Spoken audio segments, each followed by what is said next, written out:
Hola, bienvenidos. Hola a todos.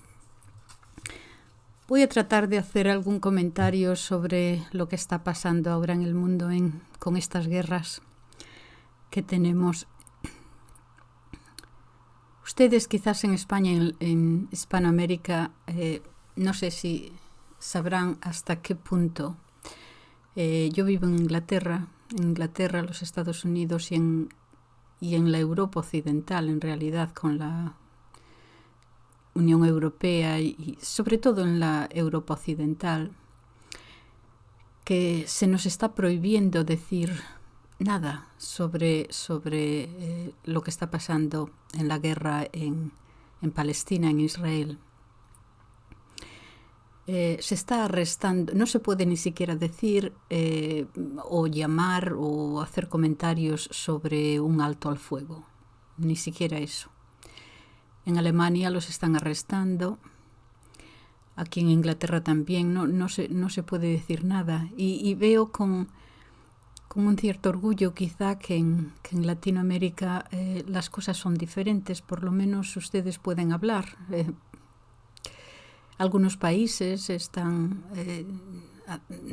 diciendo lo que creen y llevando a cabo ciertas cosas, los gobiernos. Aquí no se puede decir nada. Entonces hice un vídeo ayer. Saben ustedes que hago, porque llevo en Inglaterra viviendo, como ya les he dicho, 55 años. Y entonces empecé haciendo todos los vídeos en inglés. Y bueno, ayer colgué uno hablando sobre esto, sobre la dificultad de lo que está pasando en Palestina, en Israel. Y quería hacerlo también en español y compartir con ustedes lo que yo siento sobre esto.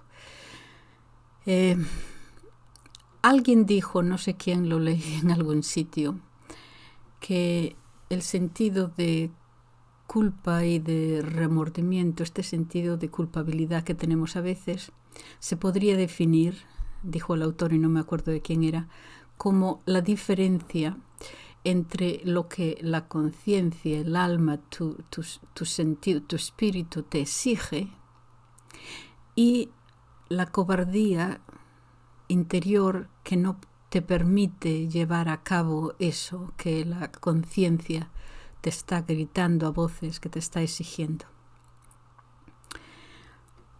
Bien, tenemos un imperio que podríamos decirlo angloamericano, y los dirigentes en América, en los Estados Unidos, en la Europa occidental, yo a veces los veo como, en primer lugar, mediocridades, almas estériles, vacías, que a veces confunden el hecho de que su superioridad material significa también superioridad intelectual o superioridad moral. Aquello de la Biblia, vanidad de vanidades, todo es vanidad. Los veo como nulidades en camino de desaparición, porque me parece que esto no puede seguir así. Les voy a hacer un comentario. Hay un comentarista escocés aquí muy famoso que se llama George Galloway. No sé si ustedes lo conocen. Estuvo en el Parlamento durante muchísimos años, 30 y pico de años, era un laborista. Bien, ahora tiene es muy famoso y ahora tiene un vídeo en YouTube, en todas las redes sociales. Y se escucha, lo pone los miércoles y los domingos. Este es un señor ya mayor, es muy elocuente y lleva casi toda la vida abogando por la cuestión del Oriente Próximo, o como se dice ahora del Oriente Medio, fue el que el principal que llevó a cabo todas aquellas demostraciones y revueltas hace ya 20 años sobre la guerra de Irak y en contra de ella y tal. O sea, que lleva esto de Palestina muy, muy adentro y se le oye que de verdad que lo cree, que es genuino sobre ello. Y ayer comentaba que en el año 1980, ya hace 40 años, más de 40 años de esto, con el mismo problema sobre los palestinos, fue a un lugar allí y dio la ciudad, no me acuerdo, con un funcionario de las Naciones Unidas.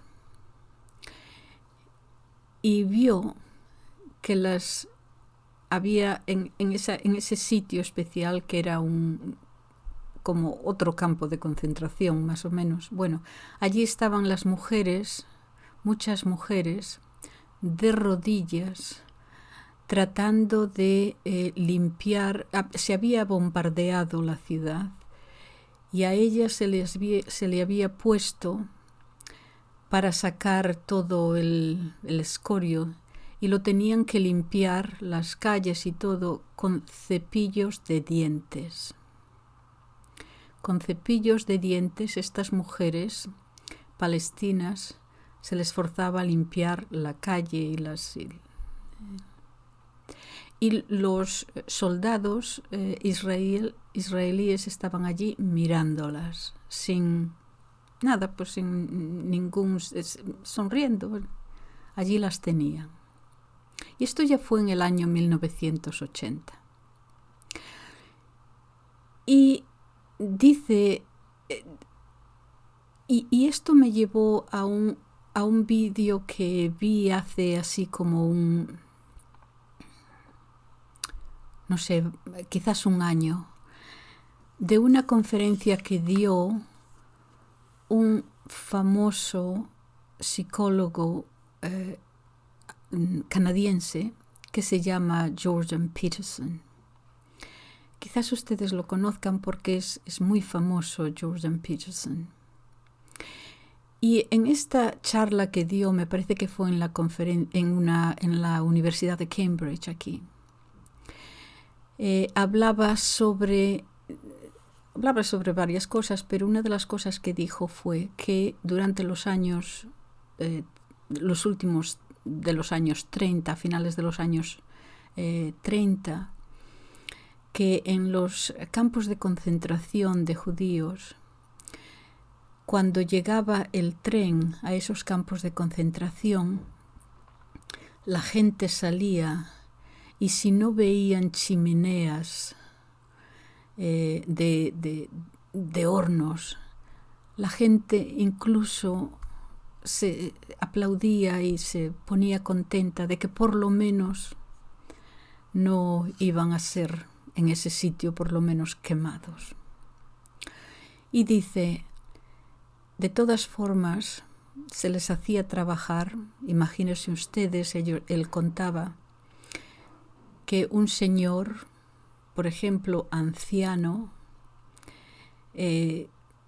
casi muerto de hambre, se le veía las costillas, se le veía todo, estaba ya casi medio muerto. A gente como esta, los soldados alemanes le hacían cargar un saco de sal que pesaba como unos 100 kilos para hacerlos trabajar, y les decían que lo llevaran al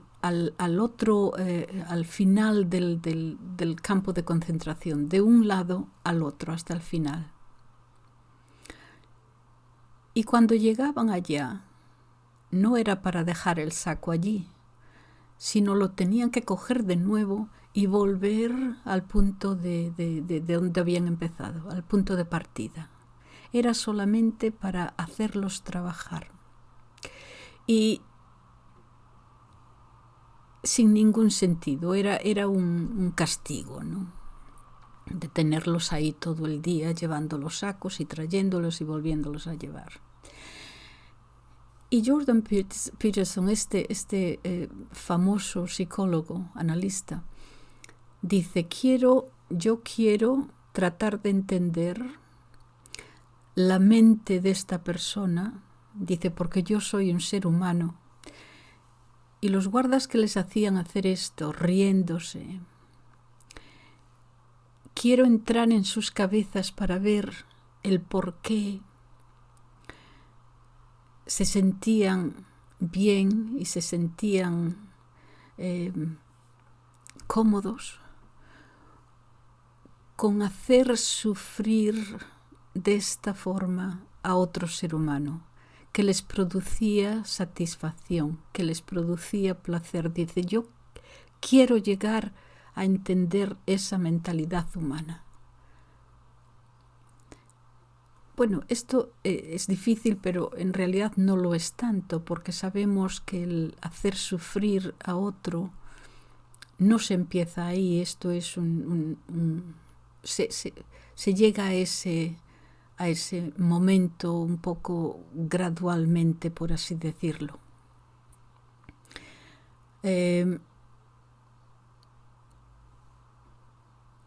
Dostoyevsky,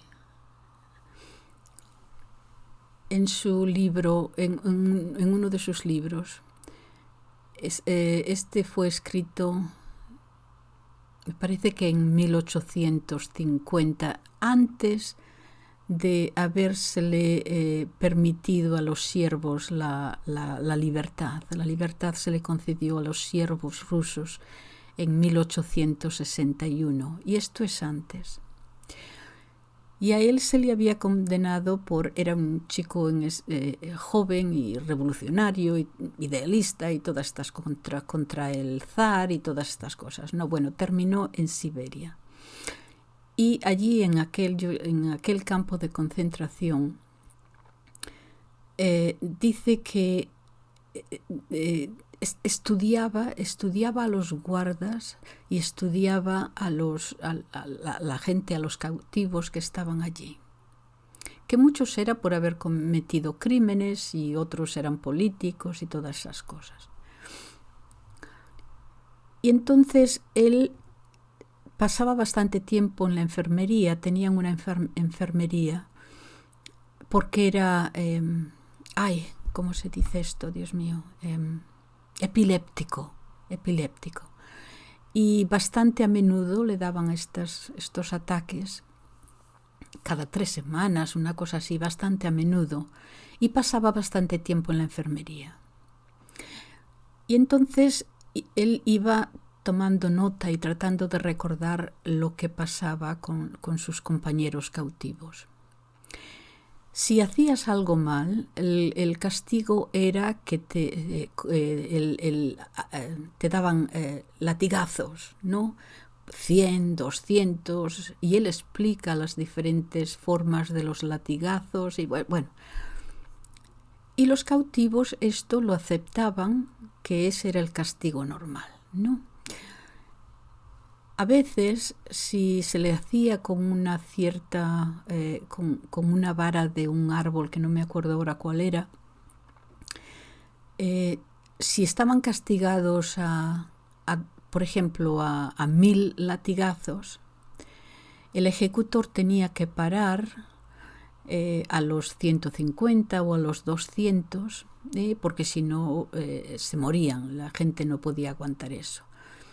Y entonces paraban y los llevaban a la enfermería, y durante 2 o 3 días, para que se les curara, porque la piel la tenían completamente abierta, y para que se curaran esas llagas un poco, y después tenía que volver a otros 200 más o lo que sea. Y entonces él notaba en la enfermería que los cautivos venían y hablaban entre sí. Y decían, ¿cuántos te tocó a ti? A mí 100 hoy. Dice, pues a mí 200. ¿Y cuántos te quedan? A mí todavía me quedan 500. A mí me quedan 800. A mí solamente me quedan 200. Y hablaban como una cosa normal, así.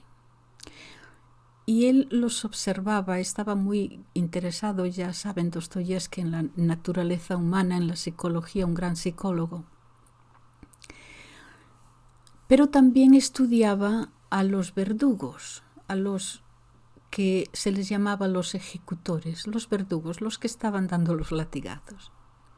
Y entonces notó algo que le rompió el alma casi, porque dice al principio, eso para ellos era su trabajo, lo tenían que hacer. Si no lo hacían, pues quizás ellos serían los que hubieran recibido los latigazos, ¿no? O sea que era un trabajo para ellos y lo hacían. Y notó que al principio los nuevos, cuando empezaban, hacían su trabajo y contaban 1, 2, 3, hasta que llegaran a lo que fuera, 100. Pero notaba que estos verdugos se daban cuenta de que estaban infligiendo dolor en la otra persona. Eran conscientes de que había otra persona ahí a quien les dolía estos latigazos. Esto era muy al principio. Después notó que así al cabo de 6 meses, una cosa así, y todos tenían este mismo rasgo. A los 6 meses o así, ya no tenían esta empatía con la persona, ya no les importaba demasiado el dolor que estaban infligiendo. Ellos iban a su trabajo, 1, 2, 3, no pasaba nada. Después notó que al cabo de cierto tiempo empezaban a estar orgullosos de su trabajo. Antes no lo estaban, antes era un trabajo. Y quizás estaban incluso un poco incómodos, pero ahora empezaban a darse cuenta del poder que tenían. Soy poderoso, no tengo este poder en mis manos. Y cuando llegaban a eso, los cautivos sabían quién era quién. Y entonces cuando llegaban a este nivel, a este tercer nivel, él lo llama, los cautivos que tenían mucha experiencia de esto, venían y se postraban y le pedían, por favor, vaya usted con un poco de calma y tenga usted piedad, que tengo mujer y 8 hijos. Y bueno, allí se arrodillaban delante de él. Sabían que no iba a cambiar nada, que iban a recibir los latigazos. Pero era como decirles, soy consciente de su poder, oh Señor, tenga usted... Tenga usted piedad de mí, una cosa así, ¿no? Y los nuevos cautivos, que no sabían esto todavía, que no se habían dado cuenta, iban todavía un poquito más orgullosos diciendo, pues yo no me voy a quejar, ni voy a pedir piedad, ni voy a hacer nada. Y esos se les daba más fuerte. O sea que al fin aprendían que tenían que hacer este ritual, esta ceremonia de postrarse y decir usted qué poderoso es. Si no les era peor. Pero después todavía no paraba ahí. Después notó otra etapa en la que esto fue lo que le produjo a él tanto dolor moral, por así decirlo. Porque entonces ya pasó más allá de decir, mira qué poderoso soy. Ahora obtenían placer de hacer daño, de hacer sufrir a otra persona. Ahora se mezclaba el placer, sensual, incluso sexual, decía él. Y este es el problema cuando obtienes este placer de ver a otro ser humano sufriendo, porque explica Dostoyevski, cuando obtienes placer, esto es como una droga, tienes que ir aumentando lo que haces. Quizás al principio es por dar 5 latigazos de más, pero eso no te va a ser suficiente mañana. Tienes que ir aumentando para obtener más y más placer. Es una cosa sensual, es como una droga. y estás adicta a esa droga y necesitas más y más. Esto era Dostoyevsky. Entonces, Jordan Peterson, con este ejemplo de los ancianos que se les hacía ir con una bolsa de 100 kilos que casi no podían andar y volver y todo esto. Y él se da cuenta de esto y dice, es que los guardas o los que habían designado todo esto en realidad obtenían un cierto placer de hacer sufrir a los demás.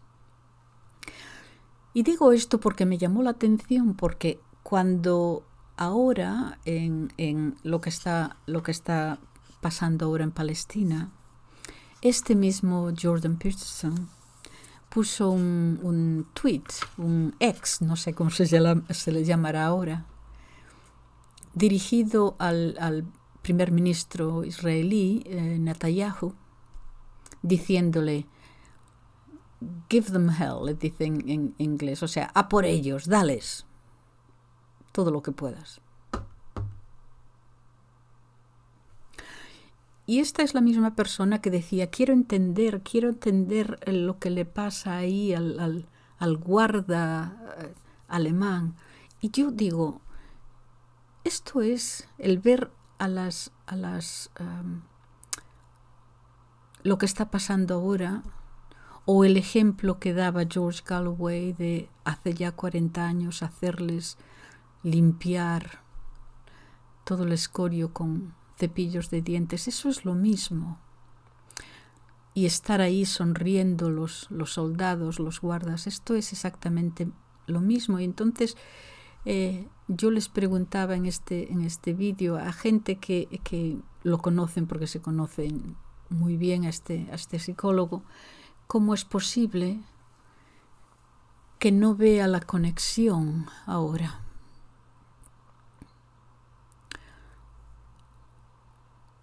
Bien. Vamos a ver.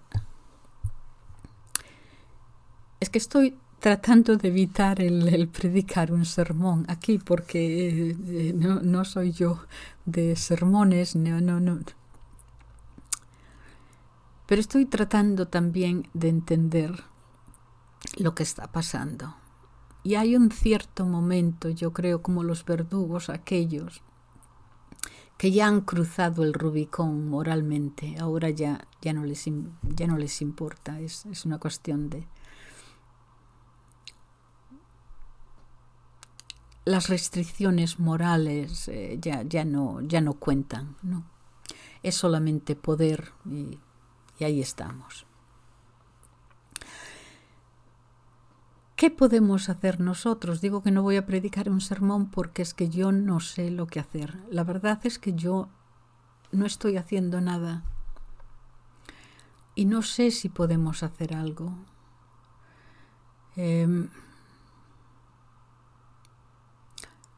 Quizás en Hispanoamérica todavía ustedes tienen la libertad de poder hacer algo, porque aquí en Europa Occidental no podemos.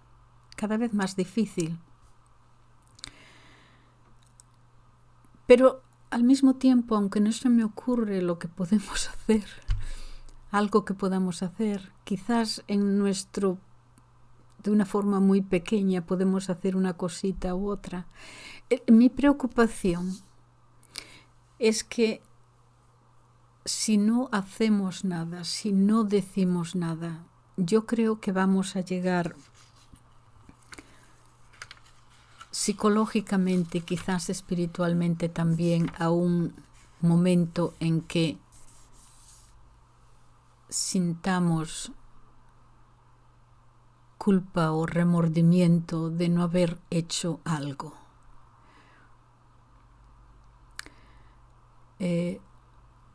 Porque si no hacemos nada en absoluto, si no decimos nada, yo creo que vamos a sentir que nos hemos traicionado a nosotros mismos, que hemos traicionado quizá este sentido innato que tenemos de justicia en nuestro espíritu, en nuestra alma, en nuestra conciencia, ¿no? Y que ese sentido de culpabilidad y de remordimiento nos va a traer problemas también a nosotros. Por no haber hecho nada, por no haber dicho nada. Remordimiento y culpa, un sentido de culpa por esa demanda por justicia que surge, como dije, de nuestra conciencia, en nuestro corazón, pero que la hemos apagado y no hemos dejado que se exprese. De alguna manera va a ser de diferente forma para cada uno de nosotros. Y ese remordimiento y sentido de culpabilidad va a convertirse como una rata royendo en nuestros adentros, en nuestras entrañas, en nuestras conciencias. Culpa y remordimiento por cada grito callado, culpa y remordimiento por cada demanda no demandada, culpa y remordimiento por cada pesar sin respuesta, culpa y remordimiento cada vez que hemos mirado hacia otra parte sin querer ver lo que está delante de nuestros ojos. Y esto lo vamos a tener que afrontar más tarde o más temprano. Y todo esto se convertirá como en un almacén ahí de culpabilidad, gritando por justicia.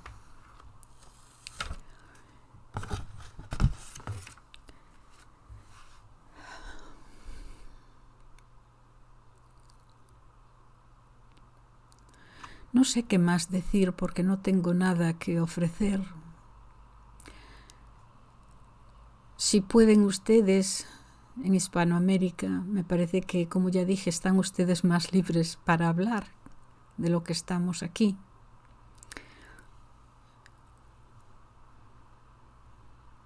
También en España me parece que la gente está en la calle bastante. Se está comentando que en los países occidentales uno de los países que más protesta es España.